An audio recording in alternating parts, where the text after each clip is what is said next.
Sneakers and Cleats, the podcast. Good conversation there on the Cowboys. Let's get to some Spurs stuff here. They split 2 games with the Nuggets. They won the game in Denver, which was a really, really good win. Yeah. On Friday night, came back literally 24 hours later. Both teams might have just shared a flight, hopped on a plane, came out here, lost in overtime, which was also another good game. I think they just ran out of gas in the overtime game on Saturday night.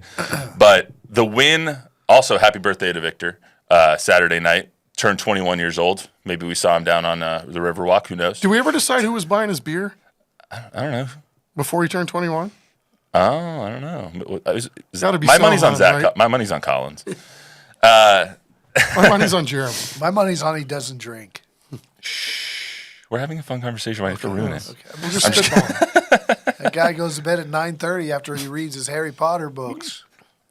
Anyway, so Friday night, the win, it was his 100th game, and shout out to Jordan Howestein over at the Spurs who put this tweet out and all this incredible statistics that Victor Wembanyama has gotten through his first 100 games. In his first 100 career games, he has more points than LeBron, Kevin Durant, and Carmelo, more rebounds than AD, Ewing, and Embiid, more blocks than Shaq, Mutombo, and Olajuwon, and more threes than Curry, Clay, and Trae Young. It's an incredible statistic. All 4 of those things, incredible statistics individually. And then you have the fact that after the game, Mark J. Spears of ESPN tweeted out, "Time to pay attention to Wemby and the Spurs getting better and better. Big win in Denver. Believe it or not, the Spurs haven't been to the playoffs since 2019. As if nobody was paying attention up to that point. I don't know if a lot of people are paying, obviously not as close of attention as us 3 are, but that win did show what the ceiling can be, I think, with this group. Agreed. I've been saying this for 2 weeks now, and I'm a convert because if you would have asked me 3 or 4 weeks ago, I would have said the Spurs, are a 10th place team. They might make the play-in, whatever. Don also picked Dallas 7 and 10. I'm drinking the Kool-Aid. I think this team can finish 4th or 5th in the West. I think this team 4th or 5th. I think they're improving so fast exponentially, and he still has the occasional 3 for 11 from 3 games. 2 for 12, I think, the other night. But they're getting so much better, so much faster that I'm telling friends, like, oh, yeah, the Spurs are 500. Oh, yeah, the Spurs, I haven't watched since Tim Duncan played all that. I'm saying, wait, it's happening. It's happening right now. You should start watching now so that you'll be able to say, by the end of the season, yeah, we saw this coming. Chris Paul's influence down the stretch of that game Friday night, I mean, he gets Champagnie the 3 in the corner. He gets his own little scoop layup. He gets him into the action where Wemby dumps it down to Keldon for the N1. They're figuring out rotations and such. But these numbers that Wemby's put in, if you would have told me in a million years that after 100 games, he's got more 3-pointers in his first 100 games than Steph Curry and Klay Thompson? Are you kidding me? 2 of the greatest shooters of all time. Yeah, and yet more blocks than Mutombo? Are you kidding me? This guy, it's really fun to watch him. And I'm not worried about winning or losing or 2 games over 500 or 500 or 9th or 10th place because I'm watching the way they play. Mm-hmm. And they're competitive against the best team. That Denver game on Friday night was a playoff game against the 3-time MVP, right? And they're going – and a guy who's way better in Murray than anybody else on the Spurs roster outside of Wemby. And they're going and Chuck pointed out Porter Jr. Yeah, MPJ is really good. And they're going head-to-head with these guys, and they're executing. This was a team that fell apart for the last 5 years. It's fun to watch and then them. Stretching the minutes Denver did. In the second game of a back-to-back, I mean, the fact that Joker and Porter played upwards of 42 minutes in that ball game on the second night of a back-to-back, I mean, they were playing for keeps, obviously. Joker scoring 46 points in that game is also unreal. After 41 the night before. Yeah, well, the Friday night game, I think it was 35 and 18 for Wemby, and then the game on his birthday, I don't know his exact ending stat line, but both of them 20 and 23. Yeah, both of them just went off in both of those games.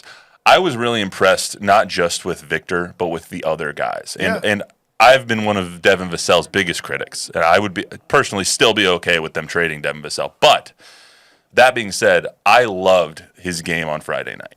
His game Friday night, you could have not played offense that night for him, and he made a bigger impact on the other side of the floor, which is something you don't say about Devin Vassell very often. He was hustling, he was playing good defense, and you know what sealed the game was a Devin Vassell steal because he was being invested on that side of the floor. He made the difference on defense, not just on offense. And if he's that player, don't trade him. Yeah. Because that was he I think he only had 8-10 points on Friday night. That game shows you what he can be when he doesn't take really bad shots. Yes. And he did not have a good shooting night. I think he was actually 0 of 6 from 3 or something like that, if I'm remembering correctly. But he made the difference on the other side of the floor, and I was extremely impressed by how Devin Vassell played, and he played well on Saturday as well. I think it's cool, too. Mitch Johnson said about a month ago, look, we're going to play you 20 minutes a night. We don't want to see anybody taking a play off or a possession off or a moment off. Play like it's the last time you're ever going to get a chance to play. Play well with others. Give me that energy as long as you're in there, and we're seeing more of that for longer stretches of time. Every now and then, like they get a big lead and they'll start jacking up stupid threes or whatever. But for the most part, there's been more effort sustained and guys playing well together no matter what the combination is. And to your point, I mean, it's a hell of a lot easier to watch now than it ever has been in the last few years. The Spurs are 2.5 games behind Denver for the 4 seed. Yeah, I'm telling you. And they're getting better. Like, are the other teams, the Mavericks, the Nuggets, the Clippers? Nuggets, Lakers, Dallas, Clippers, all right above, and then the Warriors are tied with the Spurs. Do you see any of those teams with the rosters that they have getting way better exponentially or having the ability to? I think if you asked me that question, the Nuggets do, because I don't think they're playing to their ceiling. The Lakers suck. No, they don't suck, but I think they are a bad team. I think Dallas will get better. They're playing without Doncic right now. And then the Clippers just got Kawhi for like 4 games until he's out again. So yeah. I don't know. I think they're going to make a run here. I could be wrong, but if they have health, I think it's going to be soon. I'm going to say February, where we see them win 7 out of 10. I think it's also really telling that they just flexed the Memphis game to primetime national television. Yeah, on Friday night, the 17th, 15th, something like that, whatever it was. Yeah. They flexed that game against the Memphis Grizzlies, who are 3rd in the West right now, to TV here in the Frostbank Center. It's like people want Wemby on their TV. We said on this podcast at the beginning of the season, if they are a good team and they are in contention, people will want to watch them. That's the 40-point game at Madison Square Garden. That's what happened. Yep, 100%.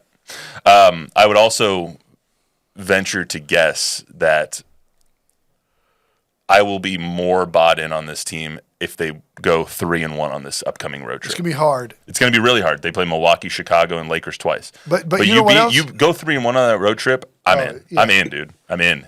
I think it's possible. Chris Paul and Wemby setting this tone that there are no moral victories, like after the overtime loss to Denver. That, too, is huge because Chris Paul's the one guy who's not going, yeah, we're really good. Yeah, these guys are great. He's the guy saying, we lost a 2-point game. We should have won that game. We will win that game. You guys' expectations about improvement are wrong. We need to have the expectations to win and to be in the playoffs and to win every night. And he's raised that because for 2 years we've had this roster of guys that are young guys before Chris got here who got used to losing, but we're okay with just improving. Learning how to win was Well, now it's not okay just to improve. Mm-hmm. You have to win those games. And Paul has really, really done a good job. Yeah, Harrison Barnes, too. Talk about a guy who's not looking for his shot all the time, just always makes the right play, and still got a lot of game left in him, too. There's a reason that every single team that Chris Paul has gone to has won more than than before he got there. We're seeing it before our very eyes, exactly. No question. And that's the exact reason why after they signed CP3, all 3 of us came on here and said this is going to be at least a 40-win team. Yep. Because Chris Paul makes you a 40-win team. That's what happens. Yep. So, all right. Good talks today, guys. Love that. Talks for us. Bob, anything? We're good to go. Shout out Tom Guerrero. Shout out Tom Guerrero. I didn't see him, but he's probably listening. Hey, maybe when we get here on Thursday, we'll know if Mike McCarthy's staying or not. Give us something to talk about. That's all we got for you today on the Sneakers and Cleats podcast. Remember to download, rate, review, subscribe, give us a 5-star rating, tell a friend, tell an enemy. Congratulations to the Denver Broncos making the playoffs for the first time since 2015. They beat the Carolina Panthers. I had to say that to the end. Goodbye. See you later. How'd you feel about those throwbacks? I love the throwbacks. I was working, so I didn't get to watch the game, but throwbacks are magnificent. How'd you feel about Houston wearing the Oilers?